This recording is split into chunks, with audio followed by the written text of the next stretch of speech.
I don't even want to make this video.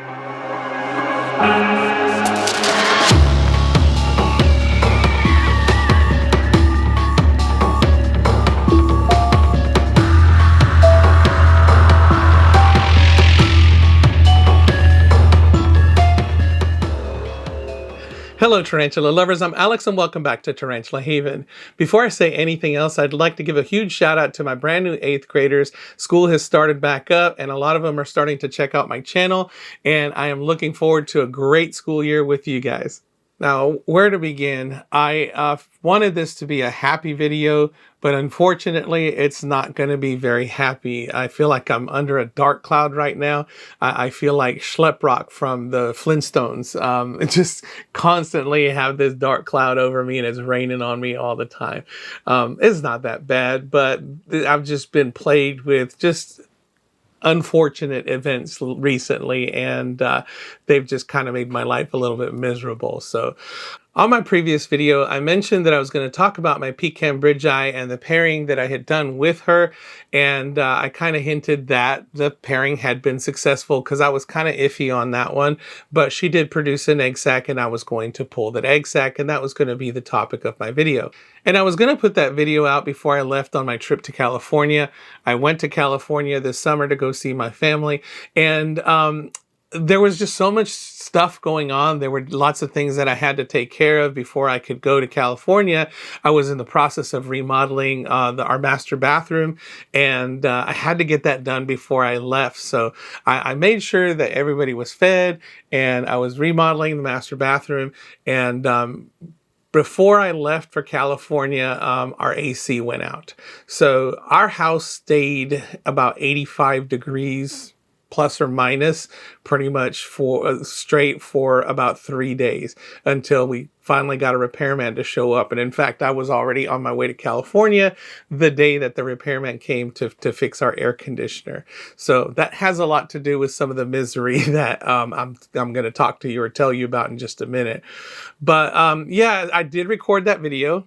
And unfortunately, I had been a little bit out of practice in making videos because when I recorded the part where I pulled the egg sac, I had my f-stop set to a very shallow depth of field, so it's not as clear as I wanted it to be. I did record the part where I opened the egg sac, so the egg sac was successful.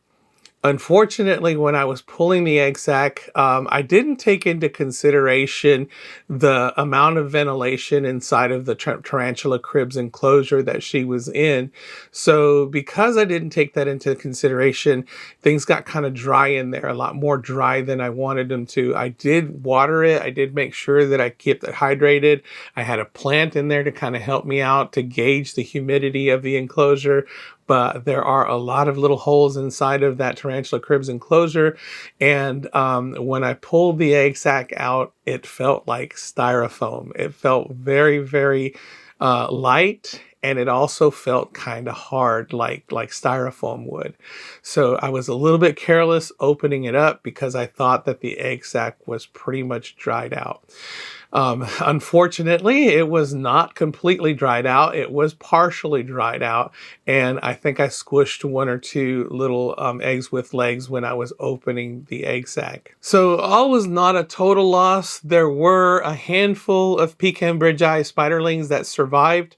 I put those into the incubator, and I was at least happy that there were some that I could send to her. Probably, I want to say, give or take, maybe 20 spiderlings or so.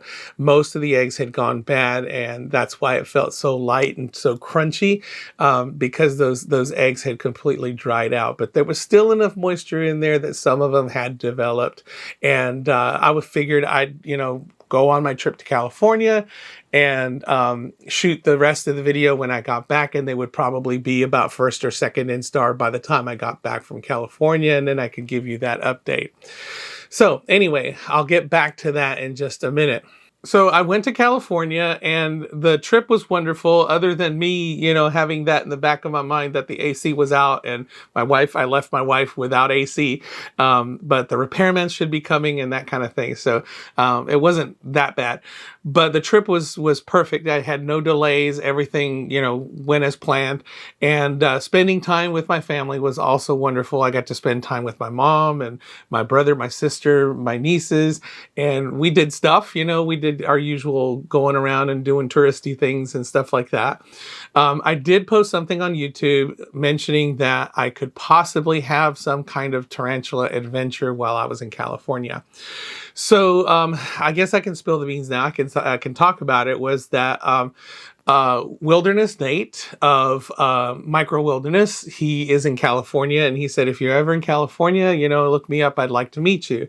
So I did. I mentioned to him that I was going to be in California, and I gave him the dates, when I was going to be there, and if I could possibly meet up with him. So that was my tarantula adventure that I was possibly going to have if everything worked out, because you know how those things go. So originally I had just wanted to possibly tour his facility. I asked him, hey, can I come over, tour your facility, maybe talk to you a little bit about tarantulas and kind of look at stuff that you have and everything.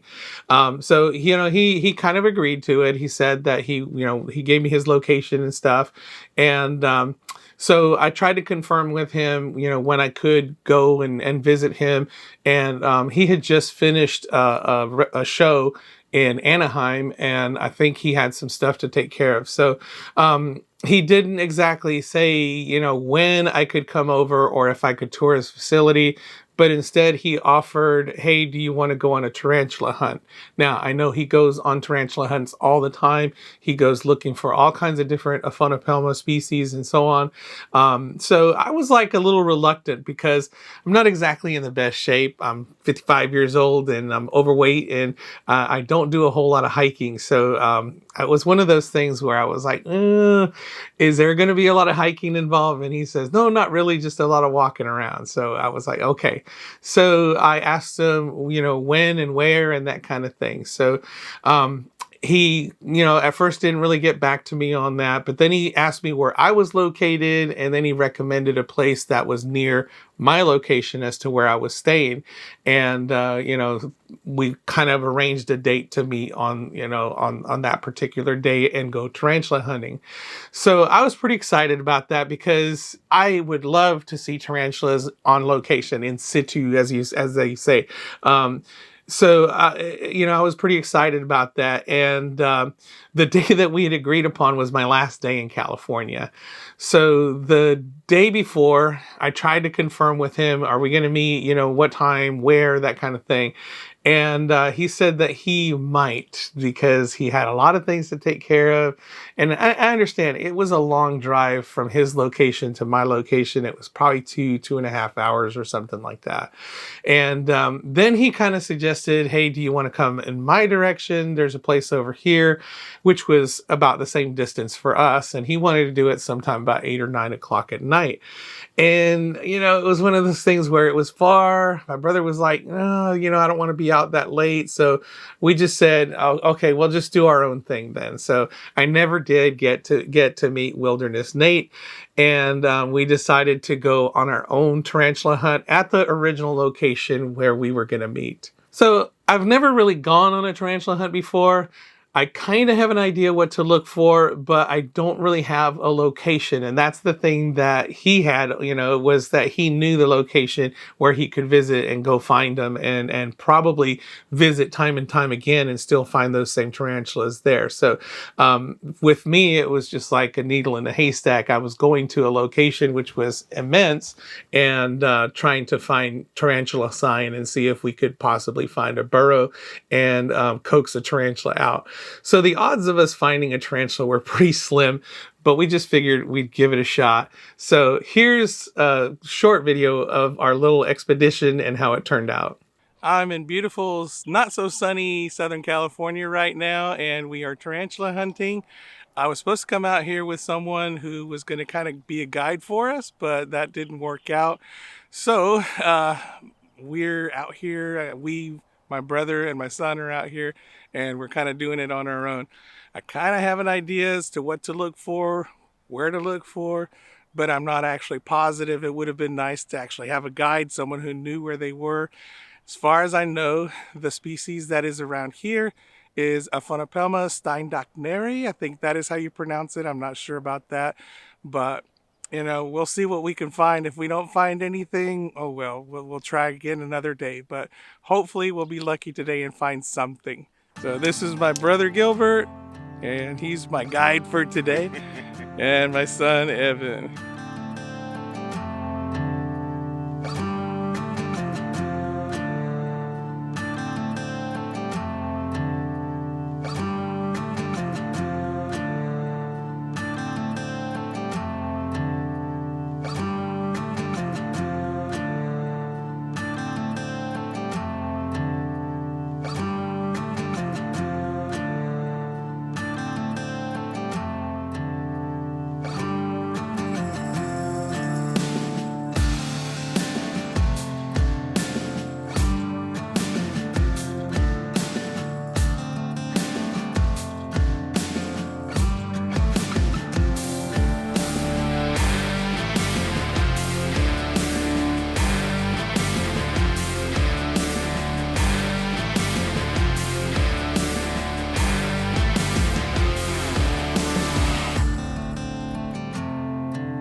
Well, no tarantulas. We looked around. There were some promising signs, but we didn't actually see anything. There were tons of those little beetles all over the place, but look at the view behind me. What a beautiful sight. And that just kind of made it all worthwhile. Thought I was going to die there for a little bit, hiking up some of those those inclines, but I made it. So we're on our way home. So we never did find tarantulas, and I was sad about that. So, you know, I felt like I built myself up. I had all these visions in my head as to what was going to happen, and none of it ever came about. So I was a little bit bummed out that I didn't get to find any tarantulas in the wild, and I didn't get to meet Wilderness Nate. Now, nothing against him. I know he's a busy guy. He just had a baby. His wife just had a baby. So they're brand new parents. And so I'm sure he had a lot going on. He had just finished a show. So, you know, there was probably tons and tons of stuff that he needed to take care of. And I was just probably probably bothering him. So I don't hold anything against him. I'm going back to California again, probably next year or the year after. So maybe there'll be another opportunity to meet up with him. I did see a ton of those little darkling beetles. They were really cool to watch. They were just so interesting and how they moved and picked up little twigs and stuff. I could have watched them all day, but that's not what I was there for. I bet Russ of Aquarimax Pets would have had a blast checking them out. I think he keeps some of those as pets. So, I had no way of really transporting or anything like that, but that would have been pretty cool to get a couple of those. And the hike was was horrible. When we entered the trailhead, they give you a rating as to what the difficulty of that hike was, and this one was pretty rigorous. So I was dying. There was some altitude, and I had to climb up hills. And by the time I got up there, I was just absolutely dying, and I just wanted to go home. So we climbed back down, but we were rewarded with some spectacular views, especially at the end of the trail. We didn't do the whole 9-mile trail. I think we did about 3 or 4 miles of it, and we were just all dying. My brother, not so much because he does hike, but he was a little bit out of practice himself. So it wasn't overall a total failure, but I just expected to find tarantulas, or I hoped to find tarantulas, and or at least visit Wilderness Nate at his facility. But it just did not happen. So that was a real bummer. So when I got back from California, I had to get some rest. I took a red eye, so I was really tired. But the next day, the first thing I did was come in here into the Tarantula Haven to make sure that everybody's okay. First thing I did was check the spiderlings, and to my dismay, they were all dead. They had dried out.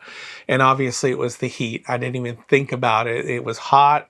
It gets hotter in here than the rest of the house. And I was so busy trying to take care of everything else, I didn't think about checking the tarantulas before I left and making sure that they were well hydrated and all that kind of stuff. So every single one of the Pecan Bridgei spiderlings had died. So I was really, really sad about that, because those were supposed to go to Nature's Exquisite Creatures.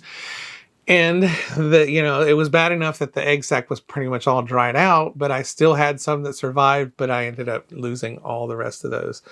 So immediately my mind starts jumping, well, if they suffered, what else suffered? So I'm starting to look around, and first thing I checked were my T. Celadonias. They were a gift from Spider Shop, and I looked in the first one, and I found one of them shriveled up down at the bottom of the enclosure. It looked like it had tried to molt, and it got stuck in its molt, and it was dead. So I checked the next one, and fortunately the next one was alive. It was still in its burrow, or in its little trapdoor, and it molted shortly after. So they kind of molted at the same time period, but fortunately that one survived.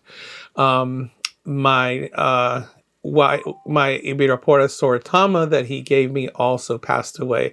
So those were 2 very expensive gifts, and they passed away, and I was just completely bummed about it, because those, who sends you expensive spiders like that? And it wasn't so much the expense, it was just that they were a rare species, and I had wanted them, and I finally got them, and now I've lost them.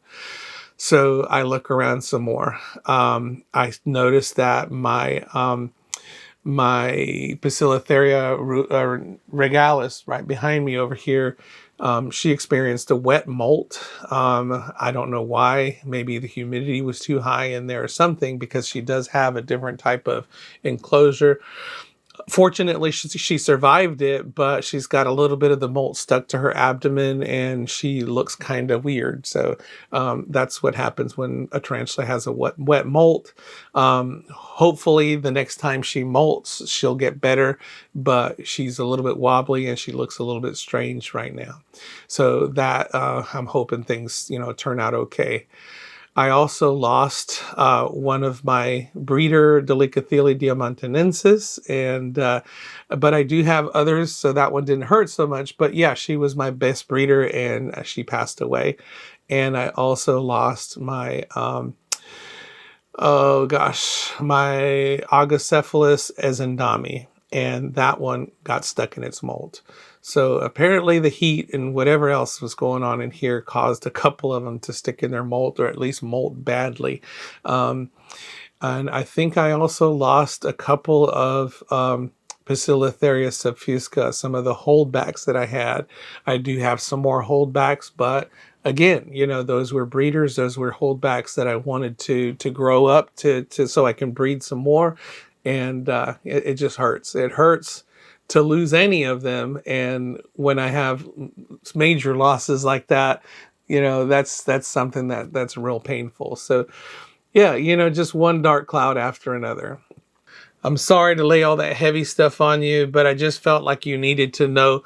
I consider myself to be relatively experienced. I've been keeping for a while. I feel like I do a pretty good job with my tarantulas, but sometimes there are unforeseen circumstances that can happen, and I suffered some devastating losses. So, yeah, we all experience losses from one thing or another. Some of them we can't even explain. So, it's my turn to experience some pretty heavy losses.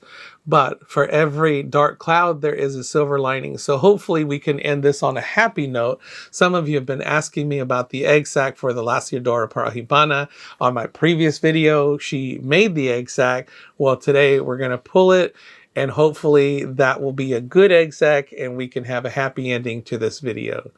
All right, it's time to pull the egg sac. She's been guarding this egg sac for about 2 months. I normally pull an egg sac about a month after they make them, and that just depends on the species. I don't know if I read somewhere or if I watched a video that stated that this species, the eggs take a little bit longer to develop. So I let this one go for about 2 months now. And incidentally, on these mainstay boxes, these shoe boxes that I picked up from Walmart, these little clips that I sell, the mainstay has changed the design of these shoe boxes, and I've had to redesign the clips for those. So I've got a little video coming out real soon about that, because there are people that are buying these clips, but they have the other shoe box. So if you're one of those people, just kind of stay tuned, because I do have some new clips coming out. Hopefully she won't give me too much trouble pulling this egg sac. I've seen her put it down here and there, and she'll go get some water, and then she comes back to it and holds it. She's been a really excellent mom. So yeah, for going 2 months with the egg sac and not eating it and taking care of it so well, I'm really proud of her as far as what she's done with it. So hopefully we've got an egg sac full of little babies in here, and let's see if she lets me take it without too much effort. Kind of interesting. I do have to be careful because there are a lot of urticating hairs inside of that egg sac, and I actually saw her today putting urticating hairs on top of the egg sac. So they really put a lot of urticating hairs on here. She does not want to let go. Come on. Wow. Okay, I'm gonna need 2 tongs for this. All right, let's see if we can do this with 2 tongs. Ooh. Oh, I tricked you. I tricked you. Oh, now she's upset.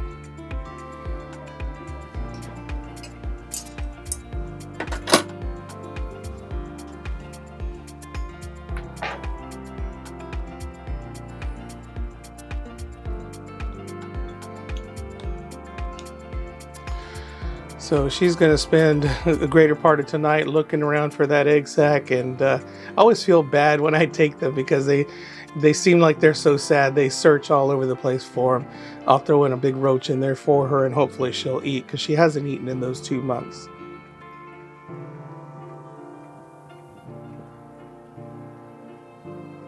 Okay, let's get started. I'm definitely wearing gloves for this because this is just completely full of urticating hairs. If you remember from the previous video, she not only put urticating hairs inside of it, but she also put urticating hairs all along the outside when she was making this egg sac.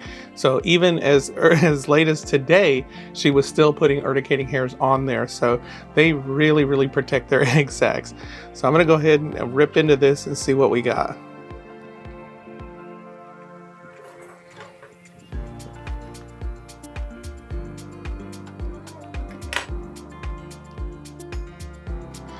And this egg sac is very, very thick. Wow. I don't think I've opened one up that's ever been this thick. Usually they have some give and you can easily start to tear them apart, but this one is pretty thick.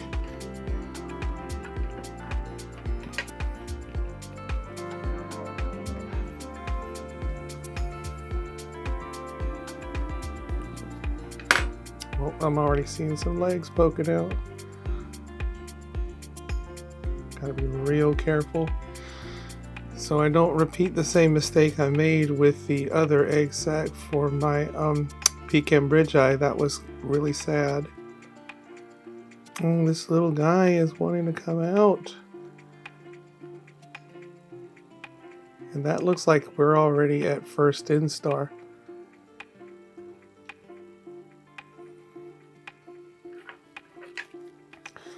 All right, big guy, be careful.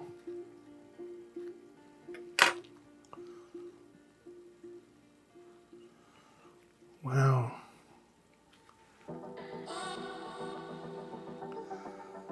Wow, they are just like right there.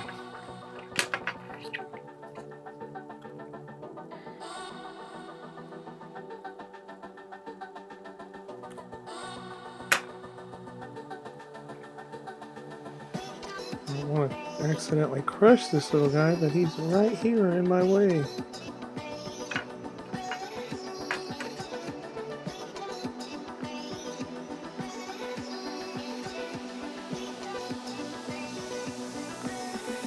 Gotta be so careful.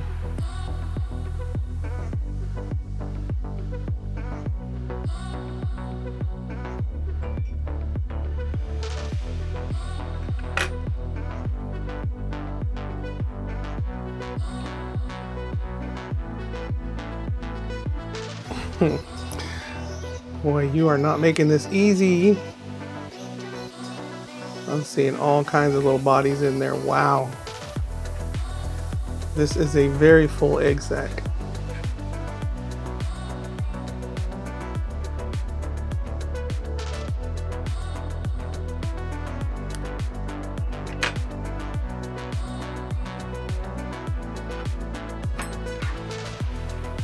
Maybe if I use the tools I brought out to use instead of my fingers.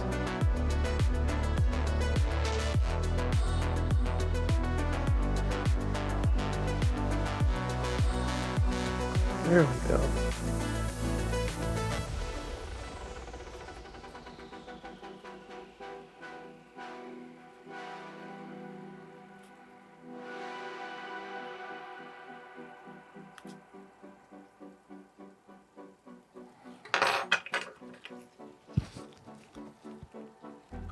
To nip that one right there.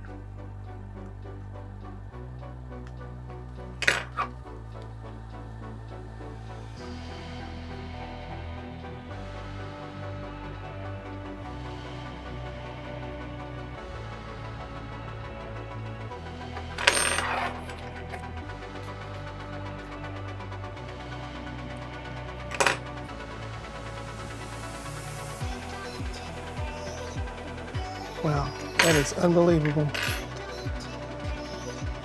Look at all those little bodies in there.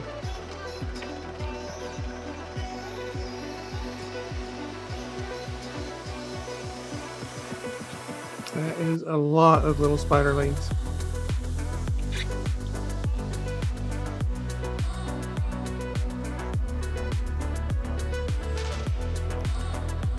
Feel really good about this one because I felt so bad about the Pecan Bridgei egg sac, and at least I've redeemed myself with this one.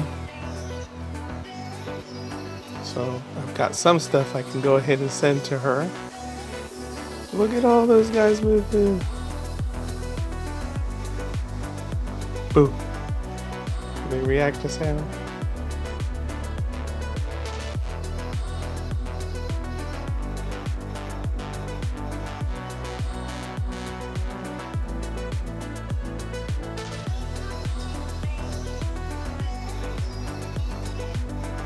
Wow.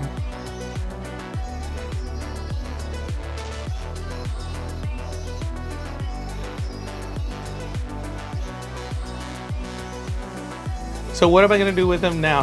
What I'm going to do is I'm going to do the same thing that I did with the Pecan Bridgei. I'm going to take a coffee filter and I'm going to take that egg sac and I'm going to drop it right into the coffee filter like this. So the egg sac's just going to sit in there. Most of them are just going to sit inside of the egg sac. They're already at first instar. They're beyond eggs with legs. So they will be doing some moving around. Some of them will crawl along the outside. And they probably are very close to have emerged anyway. So a lot of them will start spreading around and everything. And what I'll do is I'll just put it inside of a smaller tub like this. All right. And then I'm going to put that over a larger tub like this. And inside here, I've got some distilled water, and that's going to keep that hydrated and keep the humidity up for them so that they don't dry out. And I'll put a lid on that so that I don't have any escapees, and they're going to go in the incubator. Now, I'm home now, so I'll be able to monitor them and see how they're doing, and I can increase the humidity. Sometimes I might have to mist them a little bit because they do drink at this stage. They just won't eat until they get beyond second instar. So it's just a matter of watching them, keeping an eye on them. Once they get second instar, they're ready to go. How about that? Can you believe it? A beautiful egg sac. It looked like they were all good in there. I bet you there's over 1,000 spiderlings in there.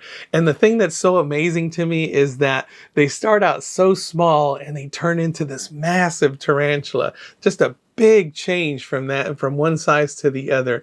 And they grow pretty quick. So it's amazing to watch them grow if you ever get a Lasiodora Parahybana, because you'll experience that change from this little tiny spiderling to this big, beautiful tarantula. So that makes me so happy. I'm so glad that turned out okay. At least there's something positive for that.